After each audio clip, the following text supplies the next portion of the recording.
स्त्री जन्म से किसी की पुत्री, धर्म से किसी की पत्नी और कर्म से किसी की माता। यही छवि है हमारे मन में एक स्त्री की, है ना? एक अतुलनीय योगदान है स्त्री का हमारे जीवन में, और बिना स्त्री के हम कुछ भी नहीं। पर अधिकार, यहां हम भूल कर जाते हैं। जब स्त्री एक पुत्री होती है, जब जन्म लेती है, उसके अस्तित्व पर अधिकार होता है उसके पिता का। तत्पश्चात जब विवाह हो जाता है तो उसके अस्तित्व पर अधिकार होता है उसके पति का। और जब वो माता बनती है तो स्वयं ही अपने समस्त जीवन का अधिकार अपने संतान को सौंप देती है। परंतु कभी क्या हमने ये सोचा है, ये जीवन स्त्री का है, ये स्त्री सबका उद्धार कर रही है, उसके जीवन का अधिकार भी तो उसके पास ही होना चाहिए ना। वो स्वयं के जीवन के निर्णय स्वयं ले सकती है, स्वयं अपना भाग्य रच सकती है।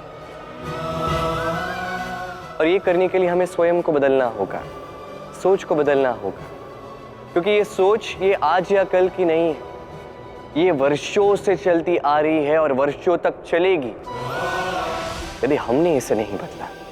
और हम तभी बदल सकते हैं जब हम स्वयं में आज परिवर्तन लाएं।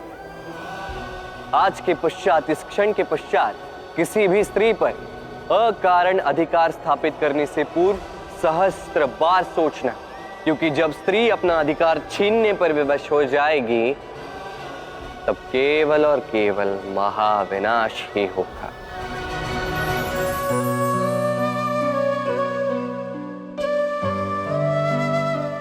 स्त्री, पुरुषों ने जिसे नाम दिया त्रिया, क्यों दिया, किसने दिया, किसी को ज्ञात नहीं। मानना यह है कि पुरुष सोचते हैं कि त्रिया सोचती कुछ है, कहती कुछ और है और करती कुछ और ही है। परंतु क्या यही सत्य है? वास्तविकता ये है कि त्रिया वो चरित्रहीन पुरुष है और कोई नहीं। वो पुरुष जो स्त्रियों से कहते हैं कि आप माता हो, आप देवी, आप बहन हो, और सोचते क्या है? सोचते हैं कि ये स्त्री हमारे पांव की धूल है और कुछ नहीं।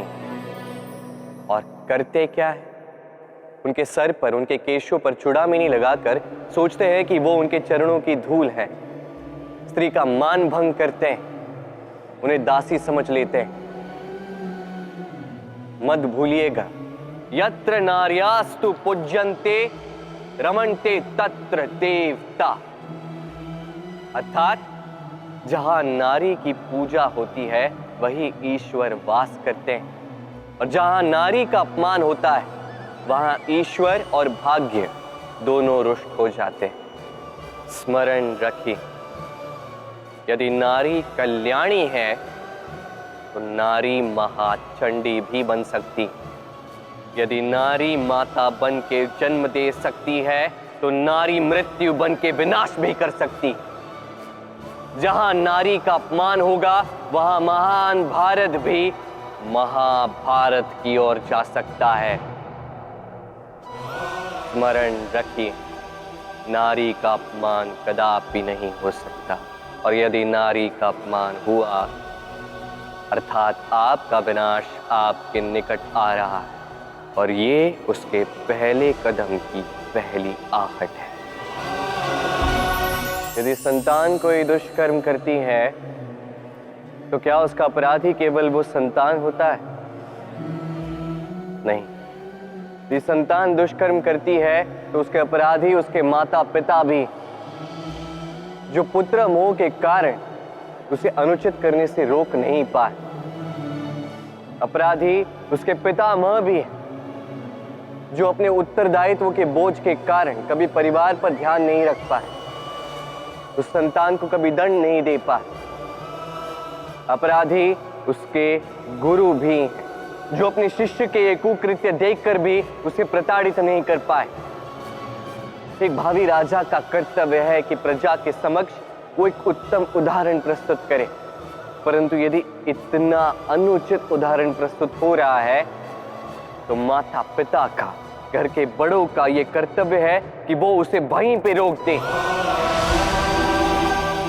या तो प्रेम से या तो दंड देके। यदि नहीं रोका गया तो महाभारत अवश्यंभावी है। भोजन, अब भोजन पाने के लिए मनुष्य क्या कुछ नहीं करता है, हर संभव प्रयास करता है, फसल उगाने के लिए बहुत परिश्रम करता है, किंतु कई बार बहुत परिश्रम करने के पश्चात भी फसल अनुपयुक्त निकलती है। कारण क्या है?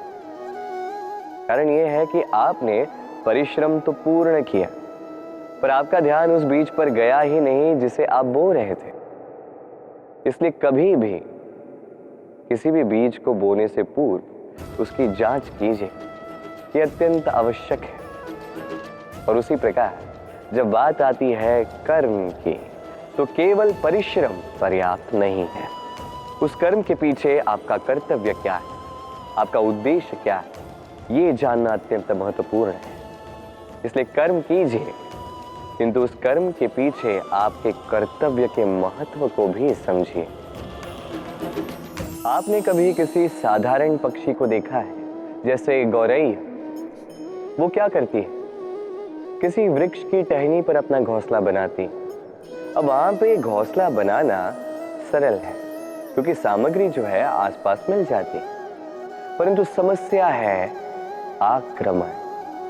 कोई सर्प या कोई और पशु उसके घोंसले पे, उसकी संतान पे आक्रमण न करते, इस बात का भय होता है। और ये सबसे कठिन होता है गौरैया के लिए, अपने घोंसले की, अपने संतान की सुरक्षा। अब बाज, यदि बात की जाए बाज की, तो बाज क्या करता है?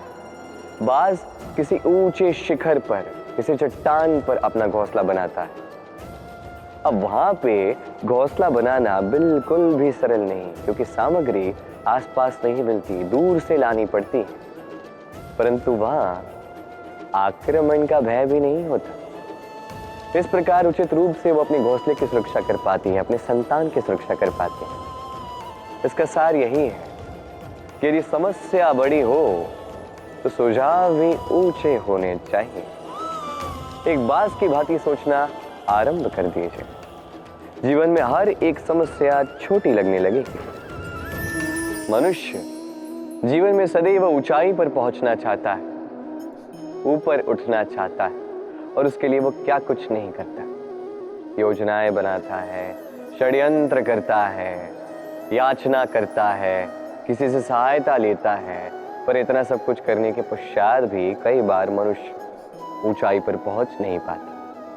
यदि पहुंच भी जाए तो कभी कभी शीघ्र ही नीचे उतर जाता है। कारण क्या है? एक उदाहरण से समझाता हूं।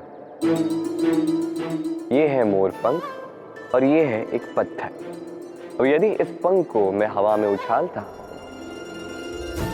तो ये उड़ता, यही पाषाण तुरंत ही नीचे आ जाता है। कारण क्या है? भार। कि पाषाण भारी है, और यही तो सीख हमें प्राप्त करनी है। इसी प्रकार यदि हमारा मन द्वेष और अहंकार के भार से भरा होगा तो ये कभी ऊंचा उठ नहीं पाएगा। उठ भी जाए तो शीघ्रातिशीघ्र नीचे आ जाएगा। तो इस मन के भार को हल्का कर दीजिए, अहंकार को, इस द्वेष को त्याग दीजिए। फिर उड़ान भर के तो देखिए किन ऊंचाइयों में उड़ते हैं आप। आइए और मेरे साथ प्रेम से कहिए, राधे राधे।